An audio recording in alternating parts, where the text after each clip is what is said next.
Hello everyone, I welcome to all of you in this video. So friends, इस video में आज हम करेंगे हिस्ट्री ऑफ इंडिया पर कुछ एमसीक्यूज जो कि आपका पार्ट सेकंड होगा। इससे पहले हमारा लेक्चर नंबर 1 ऑलरेडी अपलोडेड है। अगर आपने नहीं देखा है, डिस्क्रिप्शन बॉक्स में जाइएगा, आपको जेकेपीएसआई टेस्ट नाम की एक प्लेलिस्ट दिखेगी, उस पर क्लिक कीजिएगा, आपको हमारा लेक्चर नंबर 1 मिल जाएगा। उस पर हमने काफ़ी सारे इंपॉर्टेंट क्वेश्चन करवाए हैं जो हिस्ट्री ऑफ इंडिया से रिलेट करते हैं। सो गाइस, मैं आपको जो क्वेश्चन करवा रहा हूँ ये काफ़ी इंपॉर्टेंट क्वेश्चन है, इनको बिल्कुल भी मिस मत कीजिएगा। अगर आप किसी भी एग्जाम की तैयारी कर रहे हो तो ये जो हमारा पोर्शन अभी चल रहा है वो एंशिएंट हिस्ट्री पर चल रहा है। धीरे धीरे इसको हम मॉडर्न की तरफ ले जाएंगे, फिर हमारा हिस्ट्री ऑफ इंडिया पर जो इंपॉर्टेंट जो एमसीक्यूज की सीरीज चल रही है, इसका पीडीएफ आपको टेलीग्राम चैनल पे मिल जाएगा। टेलीग्राम का लिंक आपको डिस्क्रिप्शन बॉक्स में मिल जाएगा। कल जैसा कि आपको पता है कि इंडियन ज्योग्राफी का मैराथन सेशन हमने कंडक्ट किया, तो काफ़ी सारा अच्छा रिस्पॉन्स रहा बच्चों का। काफ़ी सारे बच्चों ने टेस्ट लाइव चैट ज्वाइन भी किया था। तो इस वीडियो में आज हमारा ये लेक्चर होगा, उसके बाद हमारा लेक्चर नंबर 3 होगा। धीरे धीरे इसी तरह से जब तक आपका एग्जाम नहीं होता जेकेपीएसआई का, तब तक ये चीज़ें हम आपको इंपॉर्टेंट चीज़ें कवर करवाते रहेंगे। आप बस अपनी तैयारी करो, रिवीजन करो, जितना भी रिवाइज कर देते हो दिन का। बस रात को आके आपको ये 9 बजे जो क्लास मिलती है, इसको डेली बेसिस पे आपने ज्वाइन करना है, इसको मिस बिल्कुल भी नहीं करना है। ये जेकेपीएसआई के लिए स्पेशल हमारी क्लासेज चल रही हैं, और जैसे ये एग्ज़ाम हमारा हो जाएगा फिर हम वापस अपने ट्रैक पर आ जाएंगे बीएलडब्ल्यू वाले पे। तो एफए का फिलहाल तो हमारा कोई कोर्स नहीं चल रहा है, बट जो भी टॉपिक अगर फॉल करते हैं आपके एग्जाम में तो आप उनको कंप्लीट कर सकते हो। एंशिएंट हिस्ट्री आपकी फाइनेंस में भी नहीं पूछी जाएगी, ना बीएलडब्ल्यू के एग्जाम में पूछी जाएगी, क्योंकि वहाँ पे मॉडर्न हिस्ट्री का जिक्र किया गया है। तो चलिए फिर करते हैं आज का लेक्चर स्टार्ट बिना टाइम वेस्ट किए। फर्स्ट क्वेश्चन जो हमारा स्क्रीन पर है वो यहाँ पे देख सकते हो। The word Satyamev Jayate in the state emblem of India were taken from. Satyamev जो जयते वर्ड है ये कहाँ से इसको टेकन किया गया है? उपनिषद से लिया गया है, सामवेद से किया गया है, ऋग्वेद से, या फिर रामायणा से किया गया है। दोस्तों, आपने पढ़ा होगा कि कितने हमारे वैदिक लिटरेचर जब आपने पढ़ा तो कि टोटल कितने वेदास होते हैं। तो टोटल जो वेदास है वो 4 वेदास हैं, ठीक है। ठीक है जी, टोटल कितने वेदास हैं? 4 वेदास है। कौन कौन सा? ऋग्वेदा, सामवेदा, यजुर्वेदा और अथर्ववेदा। ये 4 वेद हैं। इनको काफ़ी ज़्यादा इंपॉर्टेंट दी जाती है एग्जाम में, कोई भी एग्जाम हो। तो मैं आपको बता दूं, इनके रिलेटेड आप पूरी डिटेल स्टडी कर लेना, क्योंकि क्वेश्चन अगर एंशिएंट हिस्ट्री से बनता है तो इंडस वैली सिविलाइजेशन से क्वेश्चन बनता है, और दूसरा क्वेश्चन बनता है ये जो वेदास है वैदिक लिटरेचर से क्वेश्चन बनता है। बाकी जैसे जैसे मैं चीज़ें आपको कवर करवाऊंगा तो वैसे वैसे ही चीज़ें आपको सिखाते रहेंगे, क्योंकि इंडस वैली जो आईबीसी है, इंडस वैली सिविलाइजेशन से काफ़ी ज़्यादा इंपॉर्टेंट क्वेश्चन बनते हैं। इसको कंप्लीट कर लीजिएगा। वैदिक लिटरेचर से जो आपके ऋग्वेद हो गया, सामवेद, कौन कौन सा किस चीज़ के लिए फॉल करता है। तो यहाँ पे आता है, इसका आंसर आता है उपनिषद। उपनिषद क्या है? इसको बोला जाता है कि एंड ऑफ दी वेदास। क्या बोला जाता है? इसको याद रखना, एंड ऑफ दी वेदास बोला जाता है। अगर आप इस चीज़ का थ्योरेटिकल पोर्शन पढ़ोगे तो ये सारी चीज़ें आपको क्लियर हो जाएंगी कि वैदिक लिटरेचर में क्या था। अब इतना हमारे पास टाइम नहीं है कि डिटेल हिस्ट्री को डिस्कशन किया जाए। तो एंड ऑफ द वेदास इसको बोला जाता है, याद रखना है। ये बताता है कि वेदांता भी के नाम से भी इसको जानते हैं, ठीक है। वेदांता क्या कहता है कि एंड ऑफ द वेदास, तो इसको क्या बोलते हैं हम कि जो वैदिक लिटरेचर है उसका ये एंड हमें बताता है। वेदांता के नाम से भी इसको जानते हैं, किसको? उपनिषद को। एक इंपॉर्टेंट पॉइंट आपका ये होगा कि एंड ऑफ द वैदिक से है उपनिषद। दूसरा जो सत्यमेव जयते लिया गया वो कहाँ से लिया? उपनिषद से। ओके, वेदांता किसको बोलते हैं? वेदांता भी हम अपने उपनिषद को ही बोलते हैं, ठीक है। और इसका मतलब क्या होता है? इसका मतलब होता है कि कुछ सीखना, ठीक है। इसको बोला जाता है उपनिषद को। अगर आप एनसीईआरटी का मीनिंग अगर देखो तो वो बोलता है कि to sit down near someone, ठीक है। ये याद रखना। आपसे पूछा जा सकता है ये किस चीज़ में ये इतना सा छोटा सा ये कोटस दिया गया है, किस में दिया गया था? उपनिषद में, ऋग्वेदा में, सामवेदा है, या फिर आपका यजुर अथर्ववेद, किस में दिया गया था? याद रखना, काफ़ी इंपॉर्टेंट क्वेश्चन। आपको जेके एसएसबी कोई भी एग्जाम की तैयारी कर रहे हो तो आपसे एक क्वेश्चन पूछ सकते हैं। नेक्स्ट क्वेश्चन, ये सारे क्वेश्चन जो मैं आपके लिए आया हूँ ये एग्जाम में पूछे गए क्वेश्चन है, जेके एसएसबी नहीं, एसएससी के एग्जाम, क्योंकि मैंने आपको बोला कि मैं एसएससी एग्जाम की आपको प्रिपरेशन करवाऊंगा के बेस पे। Who is held the God of medicine by the practitioners of Ayurveda? कौन थे भाई इसके? देखिए, जो ये आयुर्वेदा कहाँ से आया? देखिए, आयुर्वेदा जो है आपका प्रैक्टिस, बाकी इतना इनको डिटेल में पढ़ने की जरूरत नहीं है। अब जेके एसएसबी की अगर तैयारी कर रहे हो तो उपवेदास होते हैं। क्या होते हैं? उपवेदास, उपवेदास, उपवेदास जो होते हैं वे कितने टाइप के होते हैं? उपवेदास जो गाइस होते हैं वो होते हैं 4 टाइप के, ठीक है। एक तो जो फर्स्ट नंबर पे आता है वो होता है दानुर्वेदा। दानुर्वेदा दानुर्वेदा जो डील करता है वो आर्ट, वॉरफेयर, इन चीज़ों से डील करता है, विद आर्ट ऑफ वॉरफेयर। क्या लिख लेता हूँ, आर्ट ऑफ वॉरफेयर के साथ डील करता है, ठीक है। ये याद रखना कि जो दानुवेदा होता है, दानुर्वेदा जो होता है आर्ट ऑफ वॉरफेयर से डील करता है। उसके बाद सेकंड की अगर मैं बात करूँ, सेकंड आता है कि गंधार गंधारव वेदा।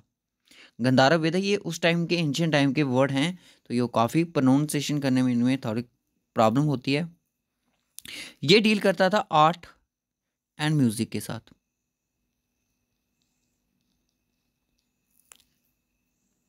और ये जो है दानुर्वेदा, इंपॉर्टेंस अगर मैं इसकी आपको बताऊं, दानुर्वेदा जो था ये जो करता था, उपवेदा किसका है? जजुर्वेदा का। जजुर्वेद का उपवेदा है। हर अलग अलग वेदा का अपना अपना उपवेदा होगा, याद रखना। हर हर जो वेद हैं, हमारे 4 वेद हैं, उनका अलग अलग उपवेद होगा, ठीक है। दानुर्वेद किसका उपवेद है? दानुर्वेद जो है वो किसका उपवेद है? वो है यजुर्वेद का, ठीक है। अब जो मैंने बताया आपको गांधर्व वेदा, गांधर्व वेदा जो है ये आर्ट और म्यूजिक के साथ डील करता है। और आर्ट और म्यूजिक आपको कहाँ देखने को मिलता है दोस्तों? ये मिलता है हमें सामवेद में, सामवेद में, सामवेद में, सामवेद, ठीक है। याद रखना, ये काफ़ी इंपॉर्टेंट क्वेश्चन जो मैं आपको ये छोटी छोटी चीज़ें लिखवा रहा हूँ, इनको आप एक कॉपी पे लिख सकते हो। इस पूरा जो एनसीईआरटी बेस्ड पे ये सारी चीज़ें मैं आपको करवा रहा हूँ, ठीक है। इनको स्किप बिल्कुल मत करना। अब तीसरी बात और आती है कि मैंने 2 बता दिया, कि धनुर्वेदा बता दिया, गांधर्व वेदा बता दिया, और आता है शिल्पा वेदा। कौन सा आता है? 3rd नंबर पे आता है शिल्पा वेदा। शिल्पा वेदा दोस्तों जो है, शिल्पा वेदा, ठीक है। शिल्पा वेदा जो ये डील करता है आर्किटेक्चर से, आर्किटेक्चर से, आर्किटेक्चर से डील करता है ये। और उपवेदा किसका है? मेन चीज़ तो ये आती है ना कि ये उपवेदा किसका हो सकता है। आपने बोला कि सर उपवेदा जो होते हैं वो 4 तरीके के हैं, 4 टाइप के हैं। ये उपवेदा है आर्किटेक्चर वाला का अथर्ववेदा, अथर्ववेदा सॉरी, अथर्वा वेदा का, ठीक है। अथर्वा वेदा का ये उपवेदा है। कौन? शिल्पा वेदा, जो डील करता है आर्किटेक्चर से। ये एक मोस्ट एंड मोस्ट इंपॉर्टेंट चीज़ें हैं जो मैं आपको छोटी छोटी चीज़ें यहाँ पे करवा रहा हूँ। एक लास्ट वाला फिर से कर लेते हैं, आयुर्वेदा। अब यहाँ पे मेन चीज़ आती है जो हमने पढ़ी, आयुर्वेदा। आयुर्वेदा, आयुर्वेदा जो डील करता है वो किससे करता है? वो करता है, डील करता है मेडिसिन से, मेडिसिन से।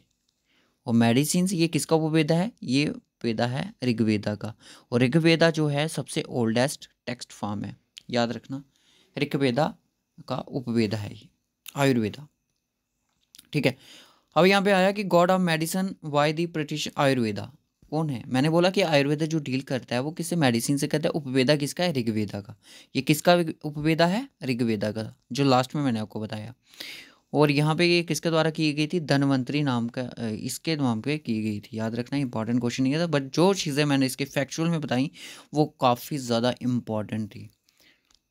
अब यहाँ पे बोलता है कि which metal was first used by the Vedic people. वैदिक पीपल ने फर्स्ट मेटल यहाँ पे कौन सा यूज़ किया था? सिल्वर, गोल्ड, आयरन या फिर कॉपर? ये मोस्ट इंपॉर्टेंट क्वेश्चन है, इंपॉर्टेंट क्वेश्चन है। और ये जो फर्स्ट इन्होंने जो मेटल यूज़ किया था वो था कॉपर। बाद में इन्होंने आयरन का भी यूज़ किया था, ठीक है।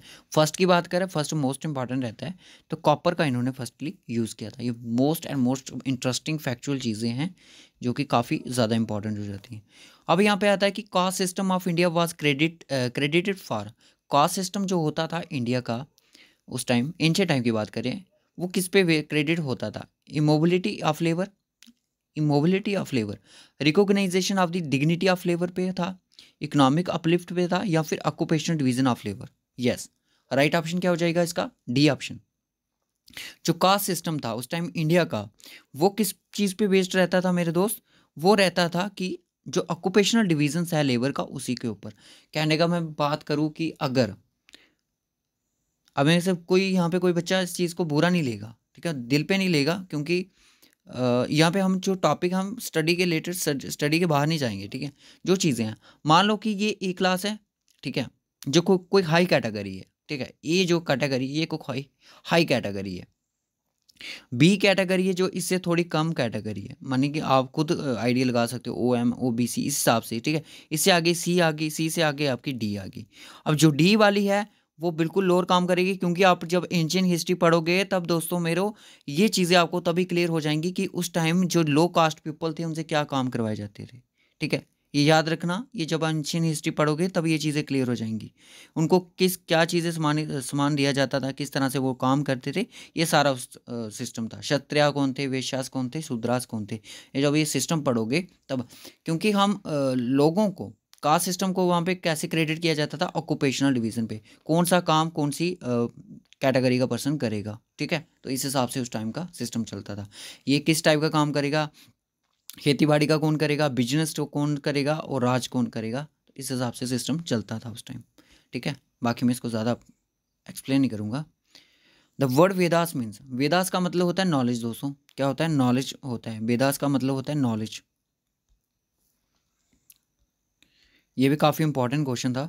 वेदास,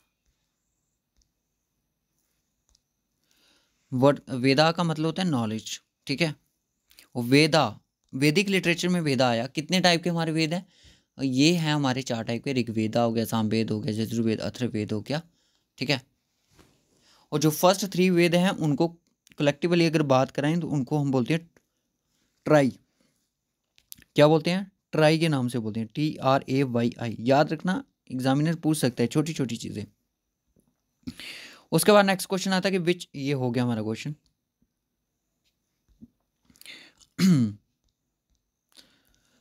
अब फिर से हम अपने क्वेश्चन पे आते हैं कि क्वेश्चन क्या है आज का हमारा। ये है कि बोर्ड है कि origin of Indian music could be trace to, जो इंडिया का म्यूजिक है वुड बी ट्रेस टू, कहाँ से ट्रेस किया गया, ऋग्वेदिक से, संहिता से, यजुर्वेदिक से, अथर्ववेदिक से, समित सामवेदिक से। दोस्तों आपने कितने तरह के वेद पढ़े, 4 तरह के। ऋग्वेद पढ़ा, सामवेद पढ़ा, यजुर्वेद पढ़ा और अथर्ववेद पढ़ा।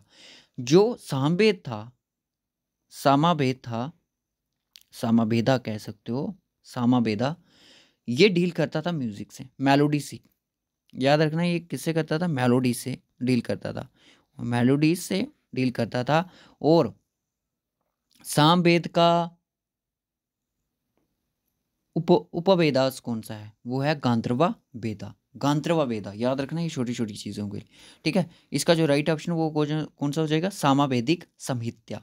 याद, ऋग्वेदिक में नहीं, ऋग्वेदिक का ये कोई काम नहीं है। यजुर्वेद यहाँ पे रिचुअल्स वगैरह वो चीज़ें फॉलो करती है। अथर्ववेद में क्या होता था कि मेडिसिन डील करती थी, वो काला जादू वगैरह, मैजिक वगैरह, ये चीज़ें सारी डील करती थी। उसके बाद नेक्स्ट क्वेश्चन आता है कि स्टेबल फूड ऑफ द वैदिक आर्यंस। सबसे आर्यंस आए, ठीक है ना। जब आर्यन आए तो उसके बाद उनका स्टेबल फूड क्या रहा था उनका, आर्यन का। स्टेबल फूड यहाँ पे अगर बात की जाए ऑफ द वैदिक, तो बार्ले, राइस एंड पल्सेस, ये भी था। मिल्क और इट्स प्रोडक्ट्स। इसका जो राइट ऑप्शन है वो है मिल्क और प्रोडक्ट्स, क्योंकि वैदिक लिटरेचर में काऊ को जाना जाने लगा। काऊ के, क्योंकि इंडस वैलीजाइजेशन के जो पीपल थे वो काऊ से वाकिफ नहीं थे, ठीक है।